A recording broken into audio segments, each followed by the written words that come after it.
nosotros, o al menos yo, no pienso que sea posible desde el campo penal hablar, por supuesto, mucho menos de ciencia o del campo científico como un campo racional.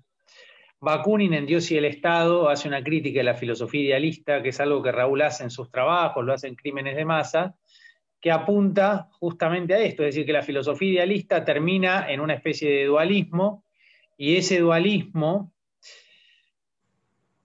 puede parecer una contradicción y sin embargo es como funciona la teoría y la filosofía ideal. ¿Qué quiere decir esto? Que nosotros en realidad pensamos que el derecho penal declara cosas que no cumple, pero en realidad Bakunin iría aún más allá y nos diría las declara para que no se cumplan, no solo sabiendo que no se van a cumplir, sino también para que no se cumplan. Y esto ya me parece a nivel teórico, que es lo que hacemos nosotros en estos seminarios, bastante más complejo. Porque no es solo que estamos declarando algo que suena muy bien, pero que en la práctica nunca sucede. Basta leer la Constitución argentina o los tratados de derechos humanos y después visitar cualquier cárcel latinoamericana para darnos cuenta que hay un abismo, que hay una violación flagrante de derechos, no es que hay una sutileza. Convivimos con la barbarie y con la atrocidad, convivimos con campos de concentración. Por eso que da casi vergüenza racionalizar estas prácticas y darles el nombre de teoría penal o de sistema punitivo de derecho penal. Lo que nosotros proponemos es, en primer lugar, algo que ya hacía Pavarini, que Raúl lo hace mucho de sus libros, es primero tratar de ser aún más críticos con la criminología crítica, es decir, tratar de dar un paso adelante. ¿Cómo sería ese paso? Dejar de llamar ciencia al derecho penal, incluso dejar de llamar derecho penal a lo que hoy se llama derecho penal. Raúl siempre me objeta y me responde que no hay que confundir, lógicamente, el sistema punitivo con el discurso doctrinario, o la racionalización teórica o la evaluación doctrinaria de las prácticas penales. Yo creo, sin embargo, que si uno toma lo que dice Bakunin y además le agregamos un enfoque de derechos humanos, tenemos que aún ser más rigurosos y más tajantes y más categóricos con el campo de estudio en el que estamos inmersos, con esto que llamamos departamentos de derecho penal, metodología de la investigación científica o ciencias penales. Yo creo que ya no hay mucho margen para seguir sosteniendo estos discursos y creo que el abismo es tan grande que la racionalización se vuelve cada vez más dogmática de un lado o se acerca a la sociología. ¿Por qué la sociología se pone de moda en el campo del derecho en las últimas 3 o 4 décadas? Porque la filosofía ha ido perdiendo espacio, han ido perdiendo espacio sus abstracciones. ¿Y por qué han ido perdiendo espacio esas abstracciones? O han perdido peso en el discurso jurídico. De hecho, la filosofía como disciplina ha ido perdiendo lugar. ¿Por qué ha sucedido esto? Porque las abstracciones teóricas de la filosofía del derecho, que no por accidente es una disciplina en retirada de la Facultad de Abogacía, no daban las respuestas que necesitaban o necesitamos los teóricos, y mucho menos los que se dedican al diseño de políticas criminales, de prácticas penales, ¿no? Entonces, ¿qué es lo que nosotros proponemos en su lugar? Tratar de entender la emergencia de la sociología con una visión crítica, la sociología de las prisiones, la sociología penal, pero la sociología en general está de moda en el campo del derecho y la sociología jurídica se constituye ya hace medio siglo, pero en las últimas 3 décadas es notable el avance de la sociología del derecho y de la sociología como tal en el campo del derecho. ¿Y por qué? Porque frente a la retirada de las abstracciones de la filosofía idealista y dualista que cuestiona Bakunin, la filosofía moderna, en definitiva, la filosofía cartesiana, que a su vez con ese dualismo categórico cosifica a los animales, a la naturaleza, trata a todos como recursos, y eso tiene mucho que ver también con los sistemas económicos que se expanden durante la modernidad, ha perdido lugar. Y en él, la contracara de ese retroceso es el avance de la sociología en el derecho. ¿Por qué?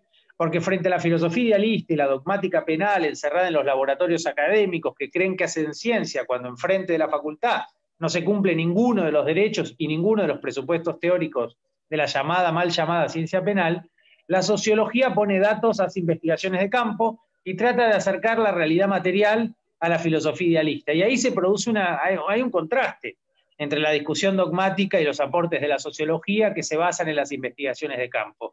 Por eso nosotros celebramos y apoyamos este cruzamiento entre la sociología y el derecho y creemos que no es una casualidad que la sociología esté de moda en el mundo del derecho, porque la sociología expresa y dice y pone sobre la mesa de la discusión jurídica algo que la filosofía de las últimas 3 o 4 décadas no venía poniendo sobre la mesa, que son precisamente los datos de la realidad social, que en América Latina son sobre todo datos de indicadores de exclusión, de desigualdad, de pibes revolviendo la bolsa a la basura. En ese contexto tan dramático, de tanta desigualdad y de tanta exclusión, sobre todo la discusión penal, de dogmática penal, en un contexto de fuerte exclusión, es problemática. Es decir, la única manera de sostener la dogmática penal importada de Alemania es no mirando la realidad que tenemos. Por eso la sociología jurídica, salvo la sociología funcionalista, que también es alemana, que va de la mano del penalismo de autor de Jacobs, salvo esa sociología también alemana, es como un combo, traemos las dos cosas a la vez, en Perú están las dos muy de moda, Luhmann y Jacobs están los dos de moda a la vez, tampoco es una casualidad. La sociología es una amenaza para la dogmática penal en América Latina, porque la sociología, cualquier trabajo de campo, de investigación, va a poner sobre la mesa la falacia del discurso racional, cualquiera sea, del derecho penal. Incluso, como dice Nauka respecto de Feuerbach, va a mostrar los pasos en falso que dio el liberalismo en las legitimaciones jurídicas de la pena. La pregunta es si este camino se puede corregir o se debe desandar. Yo no creo que se pueda corregir, y ya lo hemos hablado con Raúl infinidad de veces, y yo lo hago sobre todo teniéndolo a Raúl como interlocutor, porque es una persona de la que aprendemos continuamente. Yo no pienso que sea posible un derecho penal más humano, un derecho penal más bueno, como no creo que sea posible un campo llamado derecho penal o una ciencia penal.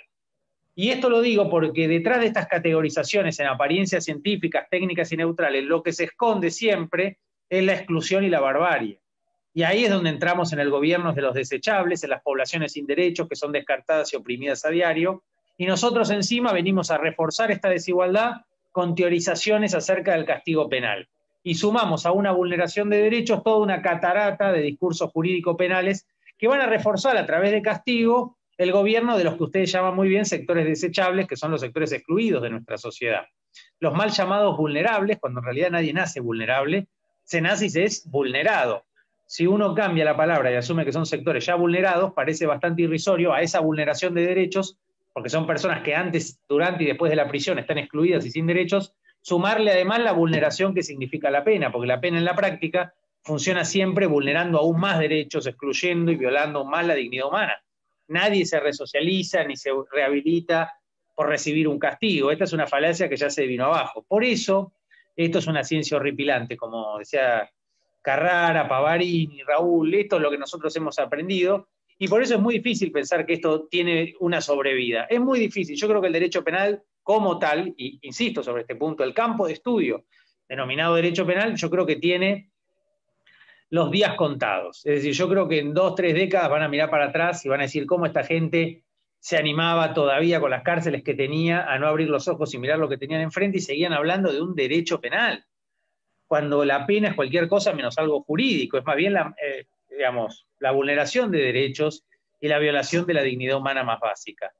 Frente a esto, nosotros lo que proponemos es una mirada crítica, pero crítica no en el sentido de, a ver, sería crítica no como hace el derecho penal crítico o como hacía criminología crítica. Eso ya pasó, ya hace 30 años, ya está terminado. Nosotros pensamos que hay que dar un paso adelante, que ya no alcanza con seguir haciendo crítica en la criminología o criminología crítica, o derecho penal crítico, o derecho penal más humano. Ya entendimos el mensaje, Raúl es muy claro cuando lo manifiesta. De hecho, lo que queda no dicho es que el derecho penal que tenemos es inhumano. El problema es que si no es inhumano, ya no es derecho. Todo derecho es humano por definición. De hecho, están de moda los derechos humanos. No hace falta aclarar un derecho penal humano o más humano. El contramensaje es que el derecho penal que tenemos hoy es inhumano, con lo cual ya no es derecho lo que tenemos dentro del penalismo. Entonces yo lo que diría es que en vez de humanizar algo que no puede ser más humano, porque es como preguntar si se puede humanizar un campo de concentración. No, a lo sumo puede ser menos inhumano, pero más humano no va a ser nunca. Con lo cual, ¿pueden ser más humanas las cárceles? No lo sé, conceptualmente parece difícil. Podemos tratar de bajar los niveles de tortura que hay en las cárceles, por ejemplo, de Latinoamérica. Humanizarlas ya parece una ambición más difícil, una contradicción, como la contradicción que le marca Nauka a Feuerbach del liberalismo en materia penal. Nosotros lo que proponemos es, y voy a terminar como empecé hablando de esta metáfora del discurso brasileño, porque ya es la hora, es dejar de hacer crítica de la criminología, dejar de hacer crítica o criminología crítica o derecho penal crítico, y tratar de hacer otra cosa diferente. No tenemos un nombre todavía para eso, pero me parece que tenemos que discutir los márgenes de la disciplina en la que estamos sometidos, esto que llamamos derecho penal, filosofía del derecho penal, como le llaman los alemanes, Strafrechtphilosophie le llaman ellos, y a nosotros nos llega siempre todo diluido y en general importamos solo lo que nos sirve por cuestiones netamente económicas y políticas, con lo cual es muy pobre la discusión filosófica, que es donde me gustaría reconducir el debate, es decir, tomar lo que trae la sociología para pensarlo más ampliamente. No alcanza a conseguir leyendo a Jung, a Holzman, a Pavarini, es fantástico y ellos ya dijeron cosas muy contundentes. Nosotros lo que tenemos que hacer es, en vez de repetir, tomar eso y dar un paso más. ¿Hacia dónde se da ese paso? Digamos, el medioevo jurídico, la Edad Media, que es hoy el derecho penal, nos demuestra que el derecho penal ni siquiera llegó a la modernidad. De hecho, hoy estamos en la paradoja de que nuestros países, que tienen a la mitad de su población hundida en la miseria, en la pobreza, encima en nuestros medios se repite que en estos países el problema es el garantismo, las garantías o los derechos humanos. En países como Dinamarca, eventualmente podría ser un problema el exceso de garantías. Tampoco lo es, obviamente, es la razón de su éxito, no de su fracaso. Pero en países como Argentina o Perú, que tienen la mitad de los pibes revolviendo la basura, durmiendo en la calle, que además se diga en los medios de comunicación que en estas sociedades con tantos excluidos y tantos vulnerados, el problema es el exceso de garantías o de derechos humanos, es una tomada de pelo muy grande y da una pauta de lo ineficaz que es nuestro discurso. O de lo poco científico que es este debate que estamos dando, que es un debate netamente político, evidentemente, donde se juegan intereses que son económicos, porque son mano de obra barata, recursos humanos, o como dicen ustedes, sectores desechables. Y por eso termino con la metáfora que usan en Brasil, que la escuché de una vez de un periodista conservador, que para mí es deplorable, que hablaba de las muertes en las prisiones, producto de los motines, como muertes ecológicas. Me pareció que esa expresión tan inhumana resume por qué nosotros decimos que las cárceles son campos de concentración, siguen funcionando como pozos de tortura y no de rehabilitación de personas, pero además eso dice lo que no está muchas veces permitido decir. Cuando se dice que se pudran en la cárcel, se está diciendo la verdad de la cárcel. La verdad de la cárcel no es la que decimos nosotros, no es la que dice la Constitución de Alberdi, los tratados de derechos humanos, los pactos, no. La verdad de la cárcel es la del derecho penal del enemigo. Por eso Raúl una vez me dijo hay que ir a las fuentes. Y la verdad es que uno, como con todos los maestros, piensa que al principio están exagerando y después con el tiempo ves que tenían razón y que en todo caso se quedaron cortos. Nosotros convocamos eso, a volver a las fuentes y pensar que en realidad mucho de lo que nosotros llamamos derecho penal, en la práctica es derecho penal del enemigo, y que todo lo otro no termina de consolidarse, incluso a nivel mediático se cuestiona a todas las consignas del ideario liberal. Las garantías, el debido proceso, la prisión preventiva como excepción, la presunción de inocencia, el derecho de defensa en juicio, todo esto queda avasallado como una veleidad de garantistas. Y esto es muy peligroso en una república, pero también nos da la pauta de lo atrasada que está nuestra discusión. Nosotros no podemos terminar siendo un cenáculo de 4 filósofos del derecho penal que repetimos siempre las mismas 4 verdades. Tenemos que tener cuidado con esto, de que nos encontramos los sábados a la noche a debatir estas ideas y afuera la realidad va por otro andarivel, porque eso es precisamente lo que nosotros estamos cuestionando.